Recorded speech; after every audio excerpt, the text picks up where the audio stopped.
Welcome, everyone. Welcome to another deep dive. We've got it's a profoundly strange and undeniably captivating stack of source material today. Yeah, that is an understatement. Yeah. It's wildly strange. Right. If you've been following the lore we're digging into, we are dealing with this sprawling, bizarre, and incredibly high stakes sci-fi and fantasy narrative universe known as dystopia. And it really is a universe that demands a lot from you. It's complex. It is. And our mission for this deep dive is to zero in on one specific, honestly, incredibly intense sequence of events from this universe. The rescue mission. Exactly. We are going fundamentally into the weeds on a desperate military search for abducted children. And we'll get into the deeply complex mechanics of cross-dimensional travel and an explosive, reality-warping final battle involving a fearless woman named Lucky. And her husband, Joe. Her husband, Joe, right. Oh. Plus a rhino man named Mr. Rhino and a warrior known as Prince Delanium. It is quite the cast. I mean, the narrative mechanics at play are genuinely staggering here. Completely staggering. We're looking at a universe that doesn't just ask you to suspend your disbelief. It requires you to dismantle your understanding of reality, biology, and the cosmos, and just rebuild it from the ground up. Yeah, but before we throw ourselves into the heavy details, I want you to imagine something for a second. Put yourself in this scenario. Always a good starting point. Imagine the absolute stomach-dropping panic that would set in if your child simply vanished into thin air from a locked room. No trace. No trace, no open windows, just entirely gone. And then, imagine how far you would go to get them back. Right. I don't mean driving across the country. I mean forcing your way across entirely different realities and dimensions to save the people you love. And that visceral, terrifying, emotional core that is the engine for everything we're about to discuss today. Exactly. What's fascinating here is how these deeply human emotional stakes are interwoven with some of the most complex pseudoscientific mechanics I've ever analyzed. Yeah, it's not normal fantasy. No, we aren't just looking at a standard fantasy rescue mission. We're exploring biological quantum travel, parallel universes, and this terrifying concept that extreme human emotion can literally manipulate and shatter the fabric of space and time. It grounds the sheer absurdity of the universe in a very real, very relatable human desperation. It really does. Okay, let's unpack this. The inciting incident back on Earth establishes a terrifying new reality. Children are vanishing, and the circumstances defy all logic. They're locked room mysteries. Right. Disappearing from locked second-floor bedrooms. Right. There is no trace of a struggle, no broken glass, absolutely no physical evidence left behind. Nothing. Even the son of a high-ranking military captain, a boy named Charlie, is among the missing. Which completely shifts the paradigm of the investigation. It has to, right? Yeah, from the military's perspective, the complete absence of physical evidence and the impossibility of these locked room scenarios point to something entirely outside the realm of standard criminal activity. They're dealing with an invasion. Exactly. Cross-dimensional invasion. The military is completely baffled and out of their depth, which breeds this intense, sweeping desperation. They are trying to fight an enemy that simply does not adhere to the laws of physics as humanity understands them. But understanding the military's panic requires looking at the sheer stealth of this enemy. I mean, they aren't breaking down doors with laser cannons. Oh, yeah. They are weaponizing childhood innocence. That's the scariest part. The source material gives us a chilling look at this from the perspective of the children themselves.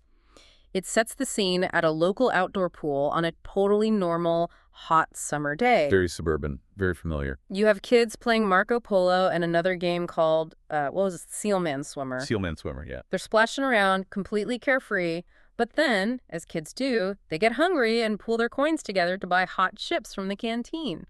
It's such an innocent, universally recognizable scenario. Which makes the bizarre anomalies that follow so much more unsettling. The contrast between the innocence of the pool day and the insidious nature of the trap is just staggering. I'm trying to picture the logistics of this trap because it's so strange. The mundane details of the canteen are deliberately altered to signal that something is deeply, fundamentally wrong. Right. For instance, when the kids get their chips, they aren't served in a standard cardboard cup. No. The chips are served in a neatly folded green banana leaf tied with a single strand of string. Which is incredibly out of place at a suburban pool. And the server handing them this food is described as having an unblinking, creepy, emotionless smile, just staring at them. Smiling without a shred of actual warmth or human value behind it. Exactly. If we look closely at these surreal, out-of-place elements, they serve a specific mechanical purpose. The server isn't a human being acting strangely. What is she then? She is an extension of this predatory force setting the bait. The trap isn't just a physical snare. It's an overlay of another dimension encroaching on our own. So the leaf is... The banana leaf itself is a glitch, a piece of matter from a different reality bleeding into the physical space of the pool canteen. Wow. And the bait itself is where the mechanics of the trap become truly dark. Very dark. Because the kids ask for sauce, but the creepy smiling lady claims they are completely out of tomato and BBQ sauce. Conveniently. Instead, she offers them something she calls her special sauce. It's described as a bubbling, fizzling, gooey, light brown concoction. It sounds vile. It sounds completely gross. How does a bubbling brown goo facilitate an interdimensional kidnapping? Well, if we connect this to the bigger picture of the universe's mechanics, Yeah. this special sauce isn't food at all. Right. It is a physiological and psychological poison. Right. It acts as a biological portal mechanic. Meaning the trap relies entirely on the children's innocent hunger. Exactly. The bubbling goo likely alters the vibrational frequency of their atomic structure. As they consume it, it begins to pull them across the dimensional barrier from the inside out. That is deeply unsettling. The text says the kids devour the chips and this bubbling sauce like mindless zombies or festive pigs. They are in a total frenzy. And as they consume it, the trap is sprung. They're infected. And it doesn't just kill them, it transports them. The poison induces a hellish nightmare, seducing the innocence of the children and pulling them out of their reality. Trapping them. They are trapped in a dimensional holding space, isolated, and suddenly hunted by horrifying monsters.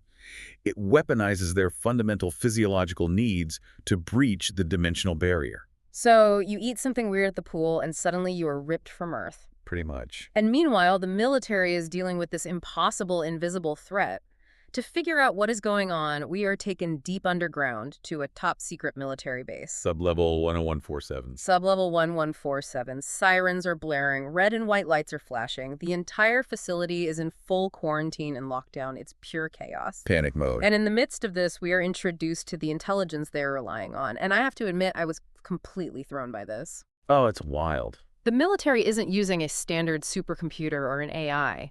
They're consulting a massive, underground, cosmic computer that is entirely organic. The hybridization of biology and technology here is one of the most grotesque and fascinating elements of dystopia. This cosmic computer is essentially a tortured, hyper-aware brain in a vat. Let me break down the aesthetic of this thing because it is wildly specific. Please do. It's a throbbing mass of organic pink flesh and metal floating in the center of a massive transparent tube of liquid with bubbles floating up to provide it with oxygen. Visceral. It has edges of metal fused with bulbs of flesh weaving through computer parts. Its serotonin levels are spiked, its dopamine is pushed to peak capacity, and its internal quantum drive is pushed to the absolute limit. They are redlining this thing. And it even possesses something called a cosmostic chip. I am struggling to understand what a cosmostic chip actually implies in the context of this technology. Well, it's a brilliant, if disturbing, piece of world building. We can infer that the cosmostic chip acts as a quantum biological bridge. A bridge. Right. To process the infinite variables of alternate realities and dimensional rifts, silicon and standard processors just aren't enough. You need the abstract associative power of a biological brain. Oh, okay. By force-feeding it serotonin and dopamine, they are essentially inducing a permanent state of hyper-lucid mania. So it's tripping. In a way, the computer isn't just calculating, it's hallucinating across dimensional planes, perceiving the multiverse through chemically induced psychosis. That is insane. It is an act of sheer, profound desperation by the military. They have created an abomination to fight an abomination. And the psychological toll on this biological machine manifests in the most bizarre way imaginable. When this terrifying flesh machine actually speaks, it projects the persona of a flamboyant, well-spoken Asian Korean man named Wazian Hussein. Yes. And he seems completely detached from the reality of being a brain in a vat. He's complaining about the bright interrogation lights shining in his face. And the smell in the room? Right. He's highly offended that someone in the room is wearing a nasty monkey musk fake designer aftershave. The surreal juxtaposition is incredible there. You have this throbbing mass of flesh dealing with interdimensional child abduction, communicating through complaints about cheap cologne. It's almost funny, but it's dark. Very dark. This persona, Wolsey and Husson, is likely a psychological coping mechanism. Hmm. The biological mind is under such immense agonizing strain from processing the multiverse that it has partitioned its consciousness. So it made up a guy to talk for it. Exactly. Creating an eccentric avatar to interact with the military without shattering its own sanity. But beneath the bizarre complaints, the intel this cosmic computer provides is exactly what the military needs. Yeah, the computer reveals the true culprits behind the vanishing children, entities known as Skellingtons. Such a great name. And these aren't your standard spooky graveyard skeletons. They are nightmarish, fleshless, armored skeletons dripping in melting liquid gold and silver. The imagery is fantastic. As they walk, they leave bone footprints of hardening precious metals. They wield darkened swords forged from a black abyss. The aesthetic of the Skellingtons is deeply parasitic. They feed on the isolation, fear, and misery of the innocent children. So they aren't just killing them. No, they aren't just killing for sustenance. They are harvesting emotional terror. Furthermore, successfully capturing and consuming the life force of a child is a rite of passage for them. Or a rite of passage. Yes, a way to gain membership into a dark legion commanded by a much larger force in this alternate dimension. Okay, here's where it gets really interesting. Knowing that armored, metal-dripping skeletons are stealing the kids doesn't explain how to get them back. They need a way in. The military needs a bridge to this other dimension, and the cosmic computer reveals that the key isn't mechanical, it is entirely biological. This is a huge shift in the lore. The computer introduces the concept of dilithium tryptophan, explaining that a very specific bloodline in a remote African village has naturally evolved to produce copious amounts of this chemical. This completely upends traditional sci-fi travel mechanics. Oh, Well, in this universe, the biological engine for cross-dimensional travel is a hyper-evolved amino acid.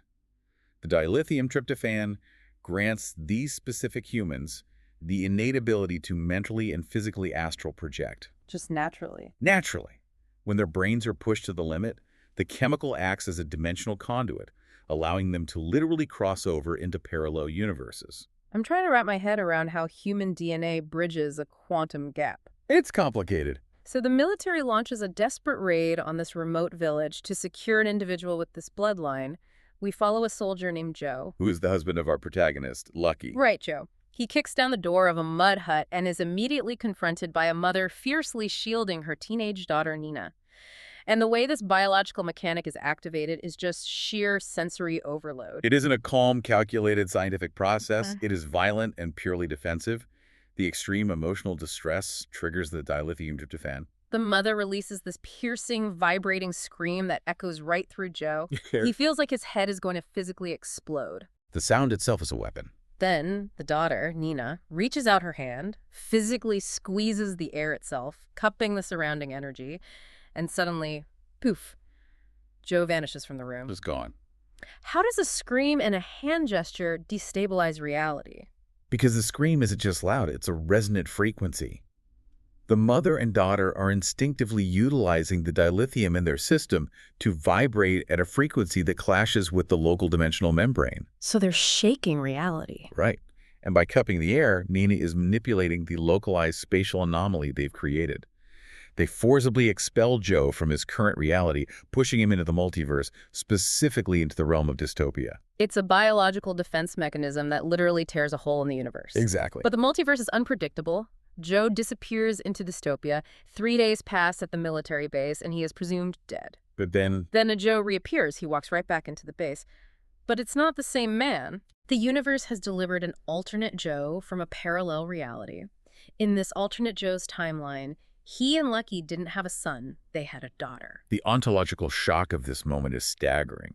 The military has inadvertently pulled a soldier from a parallel timeline. And for Lucky, the emotional devastation is absolute. It's brutal. She is looking at the face of the man she loves, hearing his exact voice, but knowing unequivocally that he is a stranger. They share a physical form, but they do not share a history or a soul. Which is a heartbreaking realization. Lucky knows immediately that her real Joe is still out there, trapped in dystopia. And this is the pivot point for her character. She transforms from a grieving wife into an absolute force of nature. Oh yeah, she doesn't hesitate. She marches into the military base, confronts the alternate Joe, and demands to be taken to the conduit. She is escorted deep underground to the hospital room where the teenage girl, Nina, is being kept. And the way Lucky initiates her own dimensional travel defies even the established pseudoscience of the universe. That's right, because Lucky doesn't have the dilithium tryptophan in her own bloodline. She doesn't use a machine either. So how does she do it? This is a critical philosophical point in the lore. She uses the sheer, unadulterated force of human emotion. She looks at Nina on the bed, fueled by an absolute blinding rage at the deception of the universe and an all-consuming need to save the father of her child. The stakes are everything for her. She charges at Nina, running at full speed, screaming, and right before she impacts the terrified girl, right at the last microsecond zap, Lucky vaporizes into thin air. It's an incredible visual. But how does kinetic energy and anger equate to quantum travel? The implication here is profound. The physical laws of this universe can be overridden by extreme emotional resonance.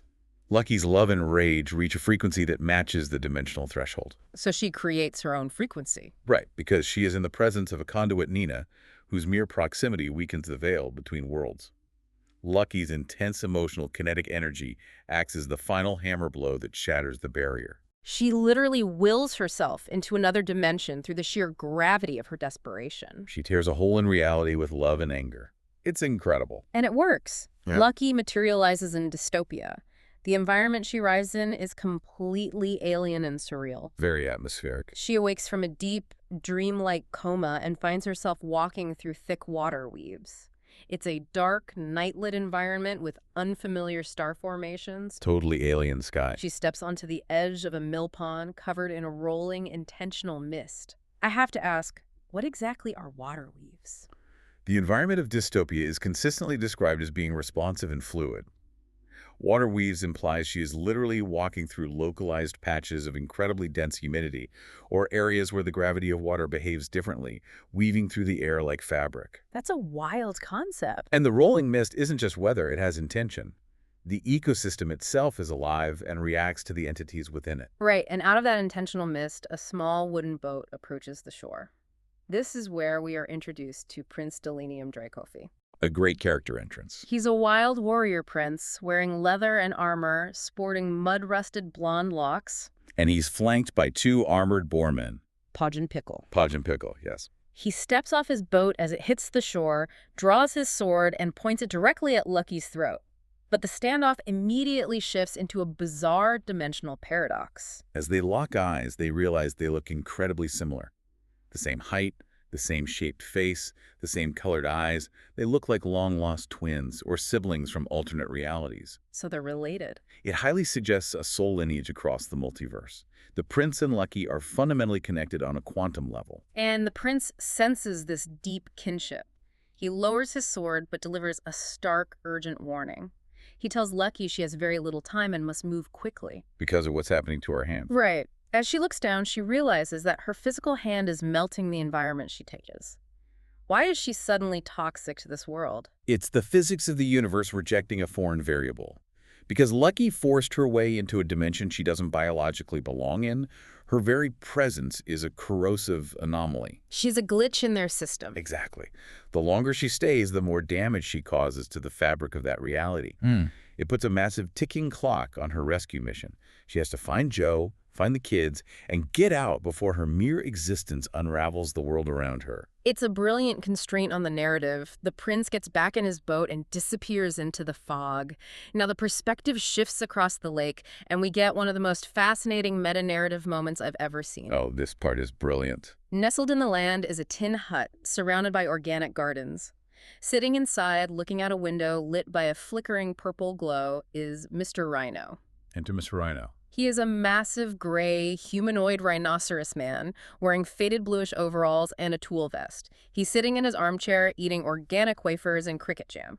It's such a bizarrely cozy image compared to the cosmic horror we've been discussing. Cricket jam and wafers. Mr. Rhino provides a domestic grounding to the epic fantasy, but he also serves as a brilliant subversion of the audience's role. He is an inventor, and the device providing that purple glow is a vision box, powered by purple dilithium crystals. So this vision box isn't picking up broadcast signals like a TV. No, it literally tunes into the frequencies of alternate dimensions. Mr. Rhino sits in his armchair, and watches the lives of people in other universes like we watch prestige television. That's incredible. Exactly. Mr. Rhino is literally us sitting in an armchair, eating snacks, watching a sci-fi drama unfold on a screen. He has watched Lucky's entire life. He's a fan of the show. He watched her fall in love with Joe, he watched the military raid, and he just watched her materialize in dystopia. But then the author collapses the boundary between the observer and the narrative. The vision box starts emitting this horrific reverberating feedback. Mr. Rhino turns away from the screen, his massive nostrils flare, and he smells the scent of a child outside his hut. The feedback loop is closing. He looks through his furry blue curtains and realizes that the woman he has been watching on his screen is physically standing right outside his window on the other side of the lake. The story has invaded his reality. The machine is reacting to a paradox, right? Yes. It is trying to broadcast a signal from a distant universe. But the subject of that broadcast has just stepped into the local physical space of the machine itself. The realities have violently converged. So what happens when the entertainment you consume suddenly becomes your immediate dangerous reality? Mr. Rhino's reaction gives us the answer. It's pure, unadulterated shock and protective rage. Realizing the dimensional boundaries are collapsing around his home, he crashes straight through the tin wall of his hut. Like the Kool-Aid Man. Exactly. He jumps high into the air, landing with a thud that shakes the ground, yelling out, "I smell you here!" But the true threat isn't Lucky. No, this is where all the pieces collide for the epic final battle. The visual of this climax is striking. Lucky looks across the water, and the mist parts to reveal a raft. On that raft is her real Joe, desperately loading the abducted children. But emerging from the dark forest behind them are hundreds of the skeletons. The armored skeletons. Their bones dripping and hardening with melting gold and silver, carrying lanterns that illuminate the dark waters of the lake. It is a literal nightmare encroaching on the shore. Lucky sees Joe and the children, and she doesn't hesitate. She dives straight into the lake. And this is where the conscious environment of dystopia actively aids her. The environment steps in. The magical rolling mist surrounds her and pushes her forward. She isn't just swimming, she is gliding like a dolphin on top of the water with incredible momentum. She's propelled by her emotional kinetic energy, but also by the living magic of the dimension itself. She moves so fast, she glides across the entire lake, crashing directly into Joe's arms on the raft in a microsecond of profound connection. But they're still sitting ducks as the skeletons reach the shore. And this is where Mr. Rhino proves why he is the protector of these lands. He assesses the situation, sees the nightmare skeletons, and lets out a heavy, vibrating war cry. This roar acts as an alarm bell for the entire ecosystem. And the environment responds fiercely. The trees at the edge of the forest physically move their branches to obscure the skeleton's path. The woods are fighting them. The rocks on the shore, imbued with intellect and gravity, begin to roll on their own, crushing the advancing enemies. The very earth is fighting back. Mr. Rhino himself glides across the surface of the water, riding the thick mist as if it were solid. He reaches the raft, shoves it completely free of the shoreline with one massive hand, and wields a massive hammer in the other. A true powerhouse. He starts laying waste to the skeleton army, hitting them with such force that their metal-coated skulls are literally evaporating. He is a one-rhino defense line. But buying time isn't enough. They need a way back to Earth. This is where Prince Delanium re-enters the fray. Seeing the overwhelming danger, he hacks his own technology. Which is powered by the same purple dilithium crystals as Mr. Rhino's vision box. Exactly. The prince turns up the electro power on his crystals to an extreme overpowered limit, focusing the energy into a concentrated beam of pure, blinding purple light aimed directly over the water. It's a massive power surge. I'm curious about the physical toll this takes on him, because turning the universe inside out can't be easy. The mechanic here is the ultimate expression of the universe's pseudoscience. The concentrated dilithium energy is so powerful, it violates the laws of space and time. Overclocking the crystals to this degree would require immense physical and mental fortitude from the prince. It's hurting him. Likely causing massive cellular degradation to his own body. The beam spontaneously spawns a massive swirling wormhole right over the surface of the lake, ripping a direct bridge back to Earth. The raft carrying Joe, Lucky, the rescued children, and mysterious glowing orbs of light speeds directly into the glowing purple wormhole and vanishes. They make it through. And the prince stays behind, drawing his sword and mercilessly cutting down every last remaining skeleton to secure their escape. It's a beautifully violent, heroic sacrifice. The narrative instantly snaps us back to Earth, specifically to that sterile white hospital room deep in sublevel 1147. Lucky, Joe, and the children suddenly materialize out of absolute thin air. Covered in soot and thick dystopian mud. But before they can celebrate, the universe has to address the hanging thread of the dimensional paradox. Right, because when Lucky and her Joe materialize, they are standing in the exact same room as the alternate Joe. The two Joes. For one tense, poignant moment, Lucky's real Joe and the alternate Joe lock eyes. They are staring at themselves, and the universe simply cannot sustain that contradiction. This universe treats the soul as a physical constant, a mathematical equation that cannot tolerate a duplicate variable. Two versions of the exact same soul cannot occupy the same space and time in a single reality. So reality fixes itself. The paradox forces a spatial correction. As they lock eyes, the alternate Joe simply vanishes into silence, pushed out of this existence, and presumably returned to his own timeline. It's a fascinating commentary on the singularity of identity. With the paradox resolved, the focus shifts to the rescue itself. Lucky and Joe are holding each other, surrounded by the children, but there's one final piece of magic.